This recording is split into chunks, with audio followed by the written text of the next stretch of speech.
कन्या ज्या पद्धतीने लढते आहे अशा परिस्थितीमध्ये ती सुद्धा तिच्या धैर्याला सलाम करावा लागेल की इतक्या क्रूर पद्धतीने तिच्या वडिलांना हे ठार केल्यानंतर सुद्धा ज्या निर्दयी लोकांनी त्यांचा जीव घेतला तरी सुद्धा ती मुलगी एकटी पित्याला न्याय मिळावा म्हणून झुंजते आहे। हेच या महाराष्ट्राच्या मातीचं म्हणजे जिजाऊ सावित्रीच्या मातीचं वेगळेपण आहे की ती मनगटात तिच्या ती शक्ती आहे। महिला सक्षमीकरण आणि सबलीकरणाकरता देश व राज्य पातळीवर ज्या योजना राबविल्या जातात त्या योजना प्रामुख्याने आपण सर्व जाणून आहात, त्यामुळे मी सभागृहाचा अधिकचा वेळ घेणार नाही, पण एक सांगेल की अहिल्यामाईंबद्दल लिहिताना लोकहिताशी आणि न्यायाशी घट्ट तियेचे नाते अहिल्यामाई महाराणी परी माय जनासी होते अन्याय विरुद्ध लढण्यासाठी रूपचंडिकेचे पुण्यगुण वर्णिता आम्ही धन्य वारस तियेचे। 1966 ते 77 मध्ये प्रथम महिला पंतप्रधान श्रीमती इंदिरा गांधी कार्यरत होत्या। तसेच 63 पासून 16 महिला मुख्यमंत्री झाल्यात। 2007 ते 2012 पर्यंत प्रथम महिला राष्ट्रपती श्रीमती प्रतिभाताई पाटील असतील किंवा विद्यमान राष्ट्रपती द्रौपदी मुर्मू भारताच्या प्रथम नागरिक म्हणून त्यांना सन्मान मिळाला। राज्यघटनेतील 73-74व्या घटना दुरुस्तीनंतर ग्रामपंचायत, पंचायत समिती, नगर परिषद, महानगरपालिका, स्थानिक पातळीवर देखील 1/3 जागा महिलांसाठी आज राखीव ठेवण्यात आल्या आहेत। हेच खऱ्या अर्थाने आपल्या भारतीय लोकशाहीचं वेगळेपण आहे, हेच खऱ्या अर्थाने महिलांच्या प्रगतीचं एक वेगळेपण आहे। त्यामुळे आज आपण आपल्या घरामध्ये आई असेल, बहीण असेल, मुलगी असेल तिचा सन्मान करतो। लक्ष्मीपूजन सुद्धा दिवाळीच्या दिवशी लक्ष्मीपूजन करताना आता अलीकडे खूप चांगल्या काहीतरी म्हणजे जुन्या खुर्चट परंपरेला फाटा देऊन चित्रताई अनेक घरामध्ये आईचं पूजन केलं जातं लक्ष्मीचं रूप म्हणून, काही ठिकाणी पत्नीचं सुद्धा लक्ष्मीचं रूप म्हणून पूजन केलं जातं। आणि आज तुम्ही बघा मुलगी झाल्याचा एक आनंद व्यक्त केला जातो की एक काळ असा होता सावित्रीबाई फुलेंच्या काळाच्या पूर्वी कदाचित की मुलगी आल्याचा शोक व्हायचा। म्हणजे भगवान बुद्धाला ज्यावेळेस श्रावस्तीच्या जेतवनामध्ये एक प्रश्न विचारला गेला की म्हणजे आनंद नावाचा त्यांचा शिष्य असतो आणि तो एकदा असा उद्विग्न बसलेला असतो, त्यावेळेस त्याला तथागत बुद्ध विचारतात की हे आनंद तुझ्या चेहऱ्यावर म्हणजे हा शोक कसा? त्यावेळेस तो उत्तर देतो, तो म्हणतो मला मुलगी झाली। आणि त्यावेळेस तथागत भगवान बुद्ध त्याला म्हणतात की कन्या जन्माला येण्याचा शोक व्यक्त करत नसतात, ती जन्माला येण्याचा आनंद व्यक्त करतात।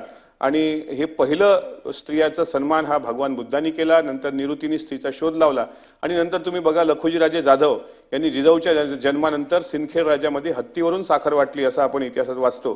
त्यामुळे आज आपल्या सर्व महाराष्ट्राचे इतिहास आपल्या डोळ्यासमोर आहे।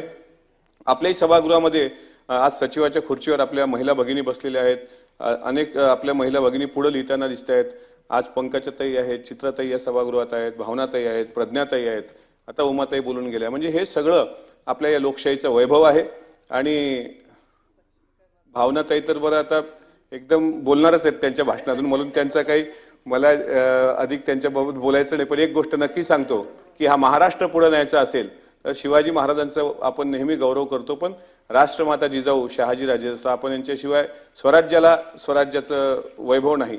तसंच आपल्या परिवारात म्हणजे माझे वडील मला नेहमी सांगायचे की मुलगी ज्याला असते तो खरोखर एक त्याला इमोशनल फिलिंग्स असतात, तो हळव्या मनाचा असतो आणि आम्हाला अभिमान आहे की आम्ही एका मुलीचे बाप आहोत। त्याच्यामुळं आपण सर्व आज जागतिक महिला दिनाच्या पूर्वसंध्येला यावर चर्चा करतो आहोत। निश्चितच मी महाराष्ट्राच्या सरकारचं एक अभिनंदन यासाठी करतो की शिंदे साहेब ज्यावेळेस मुख्यमंत्री होते आणि अदितीताई तटकरे या खात्याच्या मंत्री होत्या आणि शिंदे साहेब, अजितदादा, फडणवीस साहेब या सगळ्यांनी मिळून आपल्या नावापुढे पहिल्यांदा आईचं नाव म्हणजे आज मंत्रालयात जाताना कोणाचे मुख्यमंत्र्यांच्या नावापुढे पहिल्यांदा आईचं मग वडिलांचं, उपमुख्यमंत्र्यांच्या नावापुढे पहिल्यांदा आईचं मग वडिलांचं, असं जे काही नवीन एक आपण धडाडीचं काम केलं हा महाराष्ट्राचा इतिहास जो एक धडाकेबाज निर्णय आपल्या सरकारने घेतला ते महाराष्ट्राची माती कधी विसरणार नाही। मी जागतिक महिला दिनाच्या पूर्वसंध्येला महाराष्ट्रातील तमाम माझ्या कष्टकरी, श्रमकरी आणि अत्यंत झोपडपट्टीपासून काम करणाऱ्या गोरगरीब महिला या सर्वांच्या जीवनामध्ये आर्थिक विषमता नष्ट होऊन त्यांना एक आर्थिक बळ देण्याकरता जे आपलं सरकार कटिबद्ध आहे त्यांना सुद्धा एक बळ मिळो आणि त्या माय माऊलींचा आशीर्वाद ज्यांच्यामुळेच, कारण हे कोणी कितीही म्हटलं की लोकसभेमध्ये ठीक आहे आम्हाला आमच्या भगिनींचा आशीर्वाद मिळाला नव्हता असं मान्य करू, पण विधानसभेमध्ये मात्र आमच्या बहिणींनी तो वचपा काढला आणि महायुतीचं सरकार या राज्यामध्ये सत्तेमध्ये आणलं। त्यांना बळ देण्याचं काम निश्चितच राज्याचे मुख्यमंत्री आणि आता 11व्यांदा राज्याचा अर्थसंकल्प सोमवारी राज्याचे अर्थमंत्री आदरणीय अजितदादा मांडणार आहेतच, त्यात सुद्धा लाडक्या बहिणींकरता अनेक, आणि आता मला कळतंय मीडियावर की आता काही मिनिटांपूर्वी 2 महिन्यांचा हप्ता मला वाटते 3,000 रुपये आपल्या लाडक्या बहिणीच्या खात्यात वर्ग सुद्धा झालाय पूर्वसंध्येला आता या जागतिक महिला दिनाच्या. त्याबद्दल मी सरकारचा मनापासून आभार व्यक्त करतो आणि लाडक्या बहिणीचे आशीर्वाद असेच आमच्या सरकारच्या पाठीशी राहोत ही तमाम माझ्या लाडक्या बहिणींच्या चरणी अगदी नतमस्तक होऊन विनंती करतो. धन्यवाद. जय हिंद, जय महाराष्ट्र.